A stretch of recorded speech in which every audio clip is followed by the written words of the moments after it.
আসসালামু আলাইকুম, welcome to without coaching BD. আমাদের আজকের টপিক সার্কিট অ্যানালাইসিসের সোর্স ট্রান্সফরমেশন। তো কথা না বাড়িয়ে শুরু করা যাক। আর হ্যাঁ, সাবস্ক্রাইব করতে এবং লাইক কমেন্ট শেয়ার করতে ভুলবেন না কিন্তু। সার্কিট অ্যানালাইসিসের জগতে সোর্স ট্রান্সফরমেশন সব থেকে সহজ একটা টপিক। তো আসলে সোর্স ট্রান্সফরমেশন আমরা একটা ডিপেন্ডেন্ট সোর্স হোক অথবা ইন্ডিপেন্ডেন্ট সোর্স হোক, সেটা যদি ভোল্টেজ সোর্স থাকে তাহলে আমরা তাকে কনভার্ট করে কারেন্ট সোর্স বানাতে পারি, এবং একইভাবে যদি সেটা কারেন্ট সোর্স থাকে তাহলে সেই কারেন্ট সোর্সকে আমরা কনভার্ট করে ভোল্টেজ সোর্স বানাতে পারি। কিন্তু এখানে একটা শর্ত আছে। শর্তটা কি? যখন একটা ভোল্টেজ সোর্স থাকবে তখন ভোল্টেজ সোর্সের সাথে অবশ্যই সিরিজে একটা রেজিস্টর থাকতে হবে, এবং যখন কারেন্ট সোর্স থাকবে সেই সেম মানের রেজিস্টর কারেন্ট সোর্সের বেলায় প্যারালাল হিসেবে থাকবে। কথা না বাড়িয়ে শুরু করি আমরা। তো সোর্স ট্রান্সফরমেশন, এখানে একটা সোর্স দেওয়া আছে ভি, এটার সাথে এই যে কন্ডিশনে যেটা বলছিলাম যে আর মানের একটা রোধ সিরিজে থাকবে। যদি ভোল্টেজ সোর্স থাকে, যে ভোল্টেজ সোর্সের সাথে আর মানের একটা রেজিস্টর সিরিজ আছে, আর আমি ধরে নিচ্ছি আর এল হচ্ছে লোড রেজিস্টর। দেন আমি আসলে কনভার্ট করব কাকে? এই যে এই ভোল্টেজ সোর্সকে কনভার্ট করব কারেন্ট সোর্স, এবং এর শর্ত কি ছিল? এই যে আর মানের একটা রেজিস্টর এর সাথে সিরিজে থাকা লাগবে। তাহলে আমরা জানি ভি ইকুয়াল আই আর, তাহলে আই এর ইকুয়েশন কি পাই? ভি বাই আর। তার মানে এখন আমি যদি এই ভি কে এই আর দ্বারা ভাগ দিই তাহলে কিন্তু আসলে আমি আই এর মান পেয়ে যাই।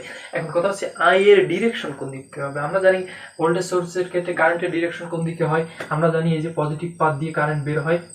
তার মানে ভোল্টেজ সোর্সের যে প্রান্তে পজিটিভ পাথ আছে, তার মানে কারেন্ট সোর্সের বেলায় সেই কারেন্টের ডিরেকশন হবে হচ্ছে সেই দিকে। এখানে পজিটিভ দিক উপরের দিকে ছিল, তার মানে এখানে কারেন্ট সোর্সের কারেন্টের ডিরেকশন উপরের দিকে। আর এখানে যে আর মানে যে রোধটা ছিল, সেই রোধ এখানে ভোল্টেজ সোর্সের সাথে সিরিজে ছিল, এখন কারেন্ট সোর্সের সাথে এই যে প্যারালালে আছে, কারেন্ট সোর্সের সাথে প্যারালালে আছে এবং সেম মানের রোধ, তার মানে ওটা চেঞ্জ হয়নি। আর এই যে আর এল যে এখানে ছিল, এখানে আছে একইভাবে প্যারালালে। ইজি না? অনেক ইজি। তো আমরা একটা এক্সাম্পল দেখলে ব্যাপারটা ক্লিয়ার হয়ে যাবে। এক্সাম্পল 10 ভোল্টের একটা ভোল্টেজ সোর্স দেওয়া আছে, সেটার সাথে 2 ওহম মানের একটা রেজিস্টর সিরিজ আছে, এবং লোড রেজিস্টর হিসেবে আমি ধরে নিছি 10 ওহম মানের একটা রেজিস্টর লাগানো আছে।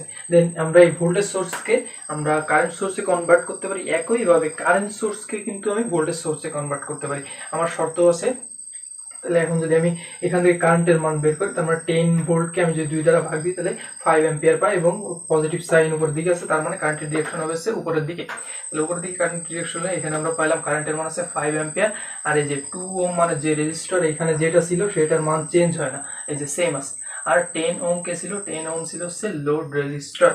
এখন এই ভোল্টেজ সোর্সকে আমরা কারেন্ট সোর্সে কনভার্ট করছি, একইভাবে আমরা কারেন্ট সোর্সকে কিন্তু চাইলেও ভোল্টেজ সোর্সে কনভার্ট করতে পারি। তাহলে কারেন্ট সোর্সকে কিভাবে আমরা ভোল্টেজ সোর্সে কনভার্ট করতে পারি? আমরা জানি ভি ইকুয়াল আই আর। তার মানে এখন আমরা এইটার সাথে যেটা প্যারালালে আছে সেইটা আসলে গুণ করব। গুণ করলে কেউ যেন আবার এটা করে না, আমরা তো এটাতে লোড রেজিস্টর ধরে নিছি, তার মানে ওটা তো করবো না। এই যে ওর সাথে প্যারালালে যেটা আছে এটা, তাহলে এখানে গুণ করলে কত হচ্ছে? 10। তার মানে এই যে 10, তাহলে আগে যে এটা প্যারালালে ছিল সেটা এখন এই যে এইখানে প্যারালালে। কেউ যদি চায় এটা দিয়ে করবো তাও হবে। তাহলে এটা দিয়ে করলে তখন এইখানে 10 ওহম মানে রেজিস্টর আছে, তার মানে ওই 10 ওহমটা কোন জায়গায় আসবে? এই যে ভোল্টেজ সোর্সের সাথে সিরিজে কানেক্টেড হবে, এছাড়া আর কিছুই না। তো মজা না? পরবর্তী ভিডিও পেতে অবশ্যই আমাদের চ্যানেলটি সাবস্ক্রাইব করে রাখবেন এবং বন্ধুদের মধ্যে শেয়ার করবেন, যাতে তারা অনায়াসে জিনিসটা খুব সহজ এবং সুন্দর ওয়েতে শিখতে পারে। তো আজকের ভিডিও পর্যন্তই। আল্লাহ।